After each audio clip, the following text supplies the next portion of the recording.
Baik, kabar baik. Luar biasa.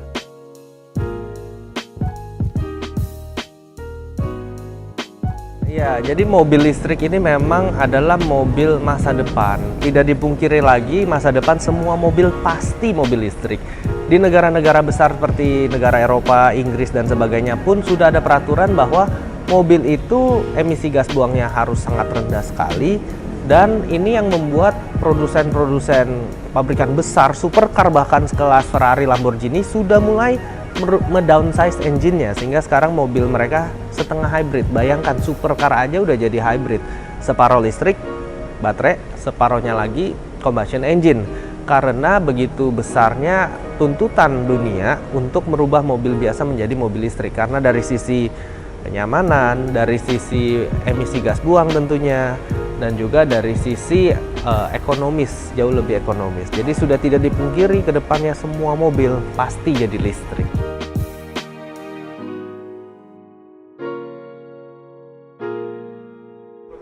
Jadi kalau mobil listrik ini memang mungkin sedikit lebih mahal biayanya, pembelian pertamanya, karena teknologinya memang masih mahal di baterainya. Tapi kalau untuk long run atau penggunaan jangka panjang, mobil listrik ini jauh lebih murah. Karena bisa kita lihat mobil ini sama sekali nggak ada mesin. Jadi tidak menggunakan mesin, di bagian belakang juga. Semua mobil listrik itu bagian belakang dan bagian depannya itu sama sekali nggak ada mesin, sehingga tidak ada mesin yang perlu di-maintain. Karena seperti kita ketahui, bagian yang paling mahal untuk dirawat di mobil itu adalah mesin. Dan setiap 10 tahun mesin tuh bisa turun mesin dan sebagainya. Dengan mobil listrik ini sangat murah.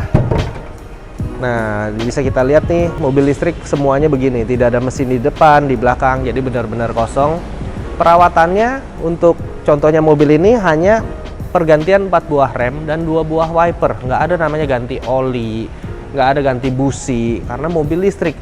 Dan penggunaannya untuk jarak yang sama, misalnya 500 km, mobil ini hanya memerlukan pengisian listrik itu sekitar Rp110.000 jika menggunakan casan listrik. Jika dibandingkan dengan mobil biasa premium ya, mobil premium kelas yang lumayan mahal, itu mungkin bisa Rp600.000. Jadi mungkin 1/5 hampir 1/6-nya biaya penggunaannya. Begitu juga perawatannya. Perawatannya mobil ini setiap 4 bulan, servisnya mungkin cuman 8-10 juta. Dibandingkan mobil kelas premium sejenis yang harganya sama, mungkin perawatannya setiap 6-1 tahun itu mungkin 20 jutaan. Itu juga udah 1/3 atau 1/4-nya.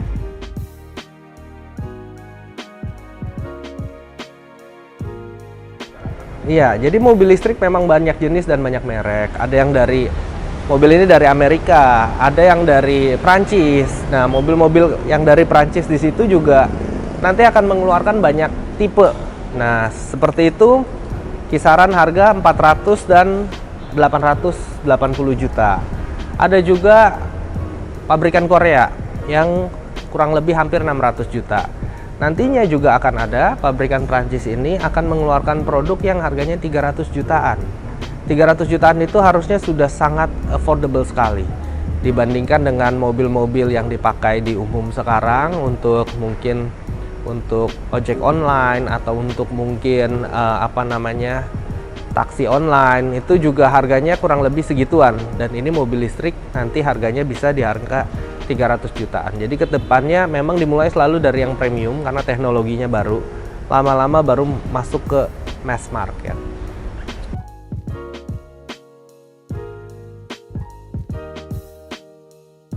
Iya, secara listrik tentunya biayanya sama. 1 kWh itu tergantung daerah, 1.300, 1.500 per kWh.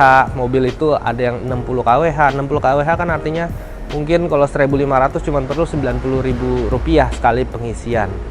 Biasanya bisa 300 km. Dibandingkan mobil biasa perlu 300 km mungkin bisa 200.000, 300.000 kalau mobil yang kelas mass production. Jadi tetap mungkin 1/3 lebih murah setidaknya.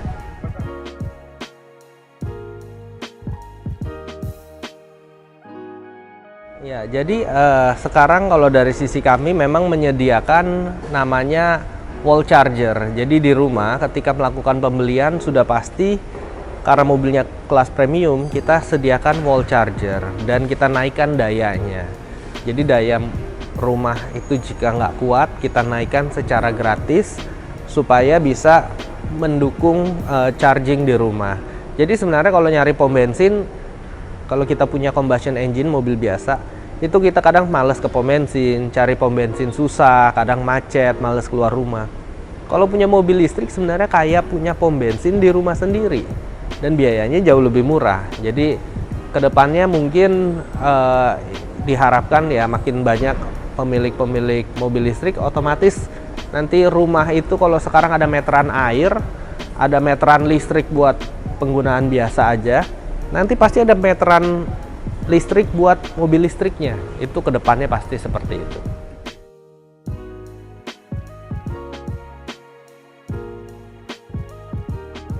Kalau mobil memang komponen paling mahalnya adalah baterai. Sama seperti mobil biasa, komponen paling mahalnya adalah mesin. Mesin dari mobil biasa itu mungkin setengah harganya dari mobil. Begitu juga komponen mobil listrik, baterainya kurang lebih seperti itu. Tapi rusaknya baterai itu diklaim bisa 1 juta kilometer atau 20 tahun. Bahkan mobil biasa aja jangan-jangan 6 tahun mesinnya udah ngerongrong, udah susah, udah mesti tune up, udah mesti turun mesin dan sebagainya. Jadi secara lifespan mobil listrik tuh diklaim bisa jauh lebih lama umur hidupnya. Jadi nggak usah khawatir kalau wah nanti baterainya rusak dan sebagainya. Mobil biasa mesinnya juga bisa rusak. Bahkan mobil biasa mesinnya kemungkinan rusaknya lebih tinggi dibandingkan baterai gitu.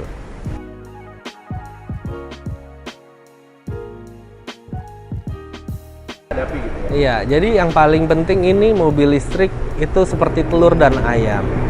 Apakah ada casannya dulu, public charger dulu, atau ada mobilnya dulu? Untuk para pengusaha, investor, tentunya kalau mau pasang public charging atau pom bensin listrik, itu mereka akan nanya emang ada berapa banyak mobil listrik di Indonesia? Apakah dengan saya memasang pom bensin listrik ada yang ngecas sehingga saya menghasilkan untung? Tapi di sisi lain, pengguna mobil akan berpikir, kalau saya beli mobilnya, saya mau ngecas di mana? Apa udah banyak chargingnya? Jadi telur dan ayam mau mana duluan? Chargingnya duluan atau mobilnya duluan? Telur apa ayam duluan? Jadi di sini memang diperlukan kemauan pemerintah untuk mendukung ini. Dan terbukti dari pemerintahan sekarang sudah mengeluarkan Perpres nomor 55 tahun 2019 tentang percepatan kendaraan bermotor berbasis listrik. Di antaranya adalah penambahan titik charging port. Jadi pemerintah harus punya government will untuk menambah banyak tempat casan. Ketika tempat casannya banyak sehingga orang yang mau beli berpikir, oh saya merasa nyaman kalau saya habis listrik di tengah jalan, saya bisa ngecas di mana aja. Jadi memang perlu kemauan pemerintah untuk invest di situ. Karena kalau dari pengusaha pasti mikir, ngapain saya invest pom bensin listrik, mobilnya aja jarang. Jadi perlu kemauan pemerintah. Begitu mobilnya udah banyak, pasti nanti pengusaha akan ikutan. Mulai pasang charging.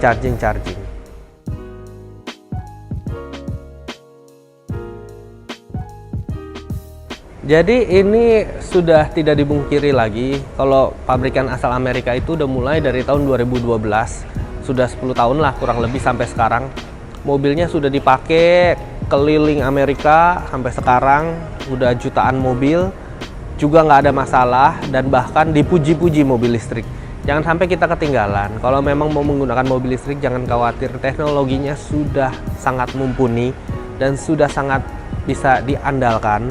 Perawatannya sangat-sangat murah, penggunaannya sangat-sangat nyaman dan biayanya sangat-sangat ekonomis. Jadi sudah saatnya sekarang juga kita bisa bermigrasi ke mobil listrik. Terima kasih banyak Pak Rudi atas waktunya. Siap, terima kasih.